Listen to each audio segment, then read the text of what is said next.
Hi friends, egg curry చేస్తున్నా friends. ఈరోజు Friday non veg తినం, కానీ ఎగ్ తినచ్చులే అంటారు పిల్లలు. ఇంకేం చేస్తాం, తప్పదు, పిల్లల కోసం చేయాల్సి వస్తుంది. ఆవాలు, జీలకర్ర, మినపప్పు, శనగపప్పు వేసుకున్నాం. తర్వాత ఆనియన్స్ ఫ్రెండ్స్. ఈ కర్రీకి ఆనియన్స్ కొంచెం ఎక్కువే వేసుకోవాలి, బాగుంటుంది. కొంచెం కరివేపాకు,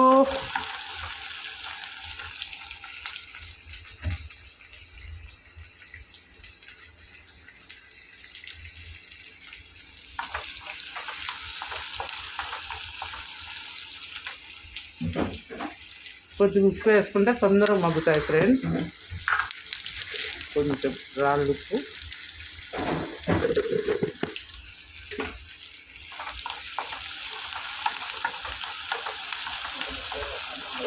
బయట పెట్టింది పొద్దున.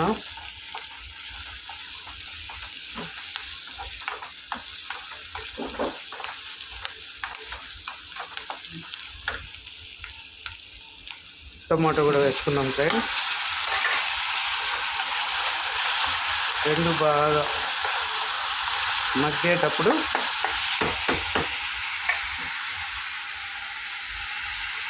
ఇది వెల్లుల్లి కారం ఫ్రెండ్స్.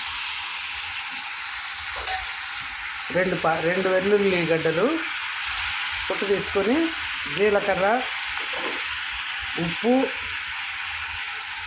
కారం అన్నీ బాగా రోట్లో దంచాను ఫ్రెండ్స్. ఇది రోట్లో దంచాను, మిక్సీలో అయితే మనకి ఇంత బాగా రాదు, ఇంత టేస్ట్ ఉండదు. అందుకని వెల్లుల్లి కారం రోట్లో దంచుకొచ్చాను. మన ఇది లాగ్ అయిపోతున్నాయని ఫ్రెండ్స్, ఇదంతా మగ్గాక చూపిస్తా. కొత్తిమీర, కరివేపాకు,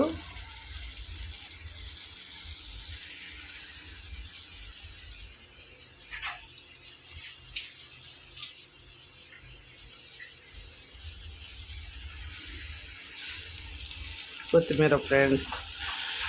వెల్లుల్లి కారంలో కరివేపాకు, కొత్తిమీర వేసాం. ఇవంతా బాగా ఉడికేలోపు కొంచెం అంటే కొంచెం చిన్న నిమ్మకాయ సైజు చింతపండు పులుసు అనుకున్నాం కదా ఫ్రెండ్స్ మనం. ఇది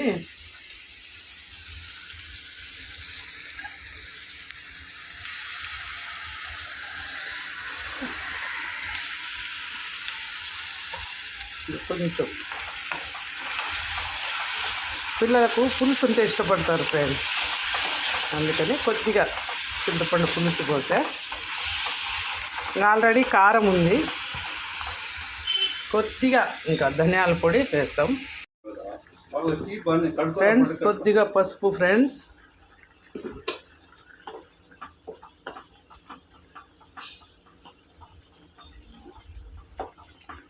కొంచెం అంటే కొంచెం ధనియాల పొడి బాగుంటుంది ఫ్లేవర్. ఆల్రెడీ మనం కొత్తిమీర వేసినా కూడా కొంచెం ధనియాల పొడి వేస్తున్నాం.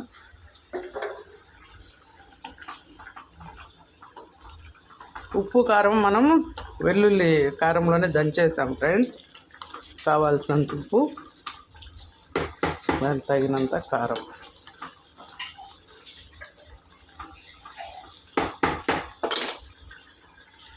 ఇప్పుడు కొంచెం ఘాట్లు పెట్టుకున్న గుడ్లు వేసుకుందాం ఫ్రెండ్స్.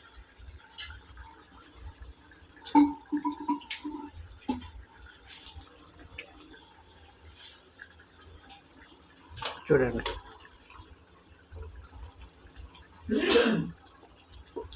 గుమగుమలాడే